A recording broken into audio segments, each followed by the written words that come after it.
हर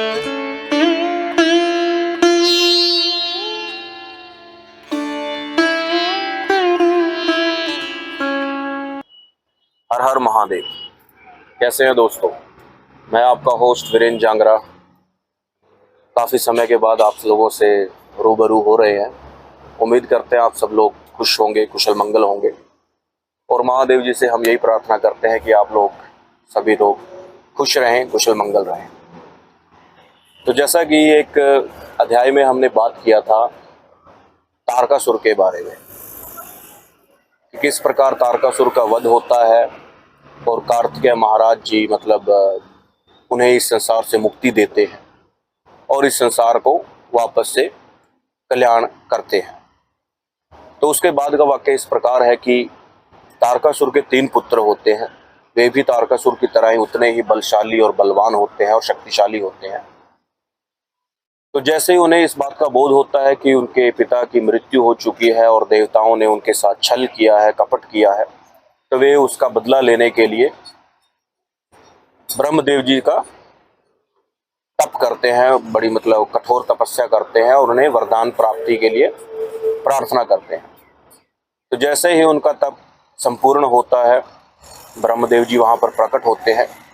तो तीनों बालक जो हैं ब्रह्मदेव जी से प्रार्थना करते हैं कि वे उन्हें 2-2 वरदान चाहिए और हमारा जो वरदान है वो तीनों का एक समान ही है। तो सबसे पहले तो वो वरदान में मांगते हैं कि वे महादेव जी के परम भक्त बने रहे, मतलब उनकी भक्ति भावना में ही डूबे रहे, और एक समय के बाद महादेव ही उनका अंत करें, इस संसार से उनको मुक्ति दिलाएं। और दूसरे वरदान में वो मांगते हैं कि हम तीनों को अपना एक अलग अलग राज्य या एक लोक चाहिए। तो पहला पुत्र कहता है कि मुझे स्वर्ग लोक के ऊपर अपना एक सोने का बना हुआ एक लोक चाहिए। दूसरा पुत्र कहता है कि मुझे आकाश में चांदी से बना हुआ अपना एक साम्राज्य, एक लोक चाहिए। उसी प्रकार तीसरा पुत्र कहता है कि मुझे धरती पर अपना अलग से एक लोक चाहिए जो कि लोहे का बना हुआ। इस प्रकार से तीनों पुत्र जो हैं अपने उस वरदान को ब्रह्मदेव जी के सामने रखते हैं और ब्रह्मदेव जी उनकी भक्ति भावना से सब प्रसन्न होकर के उन्हें उनकी इच्छा का वरदान प्रदान कर देते हैं। तो जैसे ही तीनों बालकों को अपनी इच्छा के अनुसार वरदान प्राप्त होता है, ब्रह्मदेव जी वापस अपने वैकुंठ को चले जाते हैं। तो तीनों बालक अलग अलग लोक में अपना एक प्रकोप, आतंक मचाना शुरू कर देते हैं। जैसे पहला बालक का जो लोक है वो स्वर्गलोक के ऊपर होता है, तो अपना स्वर्गलोक पे वो अपना अधिकार जमा लेता है और उन्हें मतलब महादेव जी का आशीर्वाद भी प्राप्त हो जाता है, क्योंकि वो महादेव जी की भक्ति भाव को वरदान के रूप में प्राप्त करते हैं। वहीं दूसरा बालक जो है आकाश पर अपना अधिकार जमा लेता है और तीसरा बालक जो है वो धरती पर, पृथ्वी पर अपना अधिकार जमा लेता है। और धीरे धीरे समय के बाद उन तीनों का जो प्रकोप है वो दिन प्रतिदिन बढ़ता ही जाता है।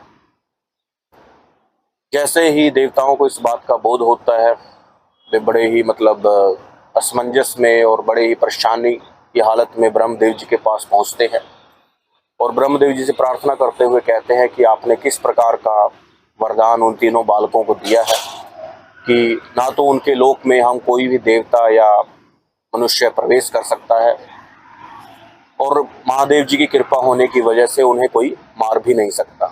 तो कृपया आप इसका कोई ना कोई समाधान दें। तो तभी ब्रह्मदेव जी कहते हैं कि उन्होंने वरदान में स्वयं प्राप्त किया है कि महादेव ही उन्हें जो है इस संसार से मुक्ति दे सकते हैं। तो कृपया आप महादेव जी से ही जा कर के प्रार्थना करें कि वे उन्हें इस समस्या से समाधान दिलाएं। तो जैसे ही सभी देवतागण महादेव जी के पास जाते हैं और इस पूरे वाक्य का वृत्तांत सुनाते हैं कि तारकासुर के तीनों बालक जो है इस संसार में मतलब पूरा आतंक मचाया हुआ है, तीनों लोकों पर उन्होंने अधिकार जमा लिया है और संसार जो है मतलब दिन प्रतिदिन तहस नहस होता जा रहा है। तब महादेव जी जैसे ही ध्यान से उठते हैं, उन्हें इस बात का जैसे ही बोध होता है, वे कहते हैं कि तीनों बालक जो हैं उनके परम भक्त हैं, वो हमेशा सच्चे मन से संपूर्ण मतलब तन और मन से उनकी भक्ति में लगे रहते हैं। माना कि एक तरफ वे पाप भी करते हैं, मतलब उन्होंने इस संसार में आतंक मचाया हुआ है, लेकिन वहीं दूसरी तरफ उनकी भक्ति में कोई कमी नहीं है। और मैं अपने भक्तों का अंत कैसे कर सकता हूँ? मतलब ये संसार मुझे क्या कहेगा कि महादेव ने अपने ही भक्तों का जो है विनाश कर दिया, उनका अंत कर दिया, उन्हें मृत्यु दंड दिया। तो ये कह करके महादेव जी पीछे हट जाते हैं और कहते हैं कि मतलब जब तक वे भक्ति भाव में लगे रहेंगे तब तक मैं उनका कुछ भी नहीं कर सकता, उनका विनाश अनिश्चित है। तो ये बात लेकर के सभी देवतागण इस समस्या को लेकर के भगवान विष्णु जी के पास पहुंचते हैं और इस पूरे वाक्य का वृत्तांत उन्हें सुनाते हैं और कहते हैं कि प्रभु आप ही मतलब इस समस्या को कोई ना कोई समाधान बताएं। तो जैसे ही भगवान विष्णु जी को इस समस्या के बारे में पता चलता है, वो भी काफ़ी असमंजस में पड़ जाते हैं और कहते हैं कि इस वक्त इस समस्या का कोई समाधान नहीं है। जब तक वो तीनों बालक महादेव की भक्ति करते रहेंगे उस वक्त तक हम उन्हें मतलब छू भी नहीं सकते। तो इस प्रकार से भगवान विष्णु जी देवताओं को उस वक्त मतलब कहते हैं कि आप वापस जाएं और मैं इस समस्या का कोई ना कोई समाधान ढूंढता हूं और उसके बाद ही हम कुछ कर सकते हैं। तो हजारों साल मतलब भगवान विष्णु जी को सोचना मतलब टाइम लग जाता है। उन्हें सोचने के बाद वो एक विचार पर आते हैं। वो अपने मन से एक देवता का निर्माण करते हैं जिसका नाम होता है अरही। और जैसे ही वो देवता प्रकट होता है उसे कहते हैं कि आप एक ऐसे शास्त्र का निर्माण करें जिसमें इस संसार की जितनी भी भलाई है या सच्चाई है उसका विपरीत लिखा हो। कहने का भाव ये है कि जैसे इस संसार में जितने भी सच है या सच्चाई है या जितने भी अच्छे कार्य हैं या अच्छे कर्म हैं उनका विपरीत ही उस ग्रंथ के अंदर लिखा हुआ हो। जैसे कि देवताओं की पूजा करना, भगवान की पूजा करना, अपने माँ बाप का आशीर्वाद लेना, उन्हें भगवान के रूप में पूजना, या गरीब की सहायता करना, भूखे को रोटी खिलाना, मतलब ये सारे जो हैं मतलब उच्च कोटि के और उत्तम कार्य हैं, सच्चे कार्य हैं। तो भगवान विष्णु जी कहते हैं कि आप उस ऐसे ग्रंथ की रचना करें जिसमें सब चीज़ जो है झूठ लिखा हुआ हो और पाखंड लिखा हुआ हो। तो इस प्रकार से हरि देवता जी जो हैं एक ऐसे शास्त्र की रचना करते हैं जिसमें इस संसार की सारी बुराइयां लिखी हुई होती हैं। और लिखने के बाद अंत में भगवान विष्णु जी कहते हैं कि इस शास्त्र का नाम जो है नास्तिक शास्त्र रखा जाएगा। नास्तिक शास्त्र मतलब अधर्म का शास्त्र, जिसमें कोई भी धर्म की बात नहीं की गई है, सब पाखंड की बात की गई है। तो ये सब वाक्य जो है उस शास्त्र के अंदर लिखे हुए होते हैं। और भगवान विष्णु जी कहते हैं कि इस वक्त जिस कार्य के लिए तुम्हारी उत्पत्ति हुई है वे कार्य संपन्न करने के बाद तुम मरुस्थल में जाके निवास करना, रेगिस्तान में जाकर के निवास करना। और इस संसार के अंत में जब कलयुग का आरंभ होगा उस वक्त तुम्हारी दोबारा से ज़रूरत पड़ेगी, इस संसार में तुम्हें दोबारा से बुलाया जाएगा। तो भगवान विष्णु जी की आज्ञा पा करके देवता जो अरि हैं वो उस शास्त्र का निर्माण करते हैं और इस संसार का हर तरीके की बुराई उस शास्त्र के अंदर लिखी जाती है। फिर कुछ सालों तक वो देवता जो हैं खुद उस शास्त्र को अध्ययन करते हैं, उसके मतलब पूर्ण रूप से अपने ग्रहण करते हैं। उसके अंदर जितनी भी झूठ या फिर बुराई लिखी हुई है उसे ज्ञान प्राप्त करते हैं उसका, और धीरे धीरे उसका प्रचार करना शुरू कर देते हैं। जैसे ही संसार में इस ग्रंथ का, नास्तिक शास्त्र का प्रचार होना शुरू हो जाता है, लोग जो हैं वो धार्मिक कार्यों से हट करके अधर्म की तरफ बढ़ना शुरू कर देते हैं, या फिर हम कह सकते हैं कि उनका भक्ति भाव जो है उनके अंदर ख़त्म होना शुरू हो जाता है।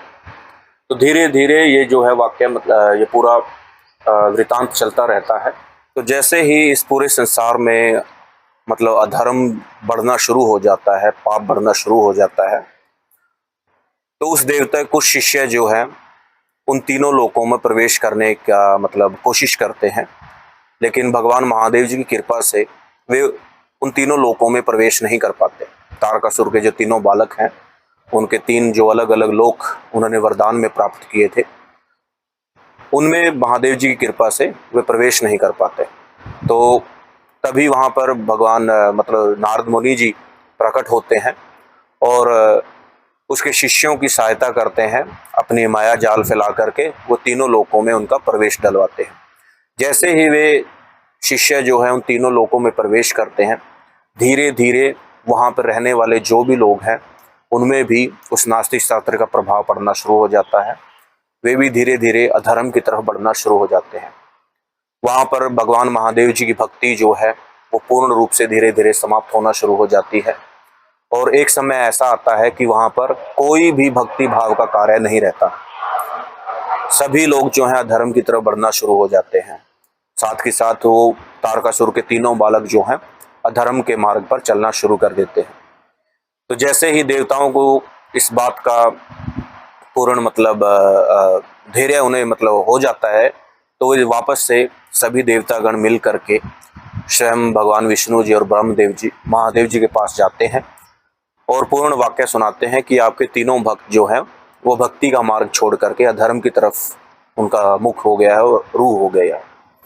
तो इस प्रकार जो है महादेव जी समझ जाते हैं कि भगवान विष्णु जी ने कोई ना कोई माया जाल रच करके उन तीनों बालकों को भक्ति के मार्ग से हटाया है, और फिर भी वे उन्हें क्षमा कर देते हैं और कहते हैं कि संसार के कल्याण के लिए उन्हें इस तरीके का कार्य भी करने के लिए मंजूर है। तभी वे भगवान विष्णु जी को आज्ञा देते हैं कि आप एक प्रचंड धनुष का निर्माण करें, और भगवान ब्रह्मदेव जी से प्रार्थना करते हैं कि आप एक रथ का निर्माण करें ताकि वे जाकर के उन तीनों बालकों का विनाश कर सकें। तो जैसे ही जब धनुष का और रथ का निर्माण हो चुका होता है, भगवान महादेव जी रथ में सवार होकर के उन तीनों बालकों से युद्ध करने के लिए निकल पड़ते हैं। तब जाकर के तीनों बालक जैसे ही उन्हें मतलब इस बात का बोध होता है कि महादेव उनका विनाश करने के आ रहे हैं, तो जैसे मैंने पहले बताया कि तीनों जो है धर्म के मार्ग पर मतलब चल पड़ते हैं और उनमें भक्ति की कोई भी भावना नहीं रहती। तो उन्हें इस बात का बोध हो जाता है कि महादेव भी जो है मतलब उनके शत्रु है। तो वे तीनों बालक जो हैं महादेव पर आक्रमण करना शुरू कर देते हैं, और महादेव जी के एक ही बाण से उन तीनों बालकों का और तीनों लोकों का विनाश हो जाता है। और इस प्रकार से जो है मतलब तीनों लोकों को और तीनों बालकों को इस संसार से मुक्ति मिलती है। तो अंत में मैं ये कहना चाहूँगा कि मतलब आज जैसे कि हम इस कलयुग में जी रहे हैं, इस संसार में जी रहे हैं, तो आज हम देख सकते हैं कि हर तरफ बुराई है, झूठ है, अधर्म के कार्य बढ़ रहे हैं। तो कहीं ना कहीं मतलब इसका कारण जो है वो नास्तिक शास्त्र ही है, और आने वाले समय में ये जो चीज़ें हैं ये धीरे धीरे बढ़ती भी जाएंगी। तो इस संसार में या इस समय में जो मार्ग है मतलब हमें अपने आप को जो बचाना है इन चीज़ों से, वो सिर्फ है भगवान की भक्ति। आप कोई भी देवता या भगवान को पूज रहे हैं, मान रहे हैं, या किसी भी चीज़ में आपकी श्रद्धा है, बस उसमें आप अपना संपूर्ण विश्वास बना करके रखें, और इस अधर्म के कार्य से भी हम बच सकते हैं। तो उम्मीद करते हैं आप लोगों को हमारा ये वाक्य पसंद आया होगा। इसी तरीके की और भी बहुत ही खूबसूरत जानकारी हम आपके सामने लाते रहेंगे समय समय के साथ साथ। तो तब तक हमारे साथ बने रहें आप हमारे इस व्लॉग में। हर हर महादेव, जय हो।